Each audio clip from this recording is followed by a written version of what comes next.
Dengar isu ada di apartemen di daerah Jakarta Selatan, apa benar? Nggak bisa ngomong dong, karena dia kan belum ditahan, jadi ya dia bebas sebagai manusia bebas. Saya nggak bisa ngomong ini dan Bang, tadi soal sini kau sini apa? udah di Singapura, tapi itu sudah setengah standby Bang. Enggak, istri saya memang pemulihan, dia kan bekas kena kemarin operasi usus, jadi pergi lagi ke sana untuk mengambil alat yang selama ini masih ada ditanam untuk, karena sudah hampir sembuh, udah dicabut dan sudah mulai sehat karena kemarin kan operasi usus kan. Dan yang buat saya nggak pintar kok malah liatin cewek, fotoin gitu dong, atau come on ya, ini kan kenangan ini sama mereka ini tukang gosip semua. Ini sempat meminta abang mempertimbangkan kembali nggak untuk tidak mengundurkan? Bukan, jadi gini, pertama kali saya memberitahu akan mengundurkan diri karena punggung saya sakit terus, ya bekas operasi itu sakit. Dia benar-benar meminta tolonglah jangan dulu cepat-cepat gitulah, minimum beberapa minggu lagi, ya kan. Selalu dia bolak-balik, kamu atau emang gua pemecah ombak, atau maksudnya apa pemecah ombak, saya ngerti kamu adalah figur yang benar-benar nggak ada tandingannya dalam persidangan, katanya kan. Ya akhirnya saya diam, nggak jawab yes atau tidak, ya nggak saya jawab yes atau tidak, itu 3 hari lalu. Tapi kemarin pagi saya bisikin pengacaranya yang satu lagi, gua nggak bisa, harus umumkan, makanya dia nggak tahu saya umumkan, ya tapi udah bilang sama pengacara yang satu itu Farisi. Dan ya udah, begitu dia baca itu, dia telepon pengacara yang lain, ya dia sangat diamlah lama katanya, ya. Dan memang ya begitulah, dan selalu udah dibuat daftar seluruh pengacara hampir ratusan, lalu gini nggak ada figur yang dandingin dia, katanya. Ya itu aja. Apakah nanti abang tetap memonitor perkara ini?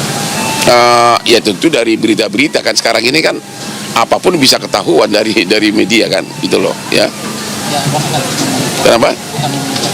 Ya biasanya dengan timnya itu selalu ada komunikasi gitu loh, ketika ya. Karena kasus saya yang lain itu yang saya nggak bisa istirahat. Karena apa? Walaupun saya ingin istirahat, kalau terpaksa misalnya kasus harus kasasi, harus ini kan mau tidak mau kan. Kalau gue diam kan gue dituntut sama klien, gitu loh. Ada pesan nggak buat Feby menjalani perkara ini? Ada pesan? Ya pesan saya adalah jangan ragu-ragu menunjuk pengacara, karena tidak ada perkara korupsi yang tidak pakai pengacara.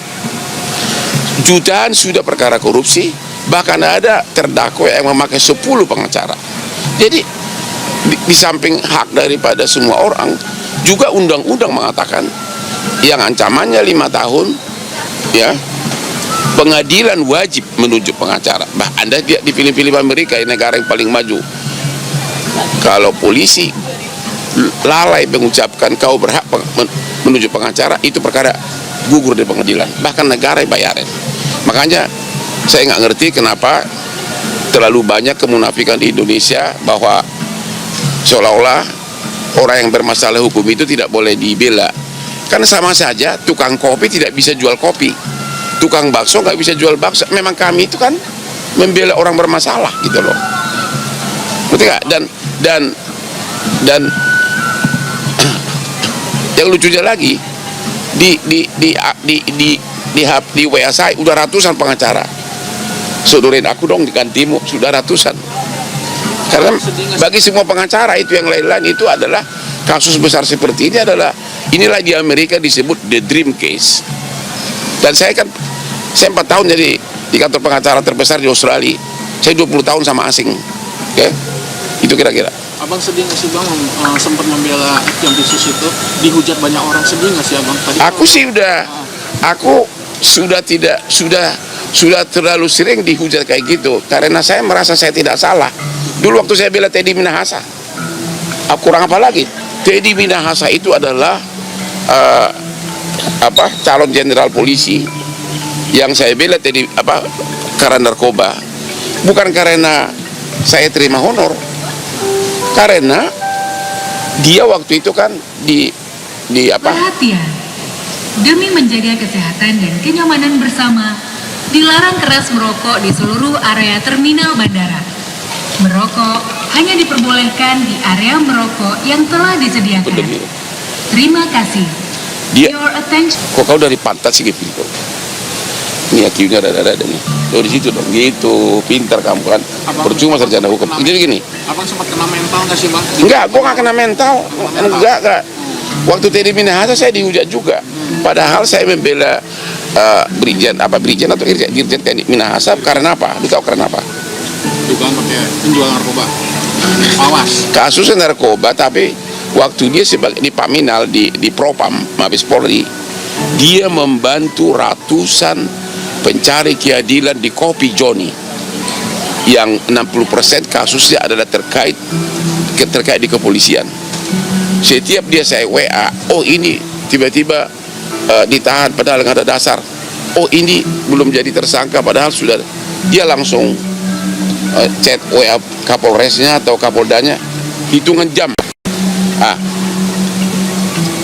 Gaya Teddy Minahasa yang suka bantu pencari keadilan miskin itu persis sama dengan gaya Kapolda Metro Komjen Asep. Dia itu setiap saya ngeluh ada nih diperlakukan tidak adil, dia itu langsung bertindak. Misalnya saya minta dong nomor pejabat ini karena perlu untuk pencari keadilan miskin, itu Pak Asep itu Kapolda Metro langsung gerak cepat bantu. Itu benar-benar kayak begitulah. Jadi sudah banyak perkara korupsi yang gue pegang yang ya memang begitulah rakyat kita. Tapi yang mengejutkan adalah abang kemarin memutuskan untuk mengundurkan diri. Apa yang menyebabkan abang akhirnya memutuskan untuk mengundurkan diri sebagai pengacara ex Jampitsus? Kenapa? Gue mau lihat, boleh nggak boleh lihat punggung gua? Hah? Kayak gimana bang? Boleh nggak? Hah? Ini? Iya bang. Nah. Itu sarafnya itu, ya. Jadi gini, itu dulu kan Juni-Juli itu saya parah banget saraf kejepit. Jadi saya bolak-balik, saya takut opname. Sudah ke Singapura, pulang lagi saya karena opname itu kan bius total, ya. Terus akhirnya tanggal 9 Juli saya akhirnya operasi, ya, operasi di Mount Elizabeth dan sesudah selesai. Yang saya takutkan itu adalah takut lumpuh karena ada beberapa kasus habis dibius dan juga ini kan saraf. Kalau ini salah kena semua, gitu loh. Makanya ini kejepit di sini kan langsung sakit terus di sini. Ya, saya cuek karena terlalu banyak dikasih painkiller, jadi nggak merasa sakit gitu loh. Jadi harusnya saya disuruh 4 malam nginap. Malam ketiga saya kabur ke Hotel Hilton di Singapura. Nggak bosan di kamar.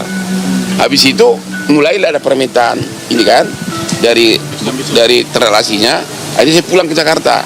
Padahal polisi lagi. Padahal dokter mengatakan 2 minggu total nggak boleh. 2 minggu total nggak boleh. Ya mana itunya Pak? Kantongannya mana? Oke.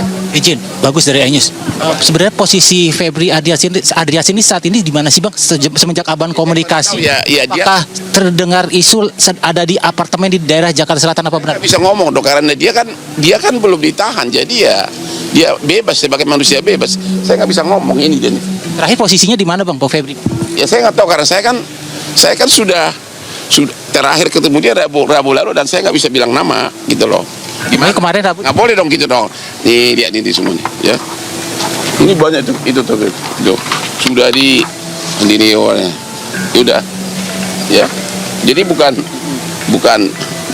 ya, bukan karena ada alasan lain ya. Jadi kalau untuk mengetahui di mana nggak bisa dong begitu, nggak etis dong. Yang jelas kan dia belum ditahan kan ya, mau di rumah dia kayak suka-suka dia dong.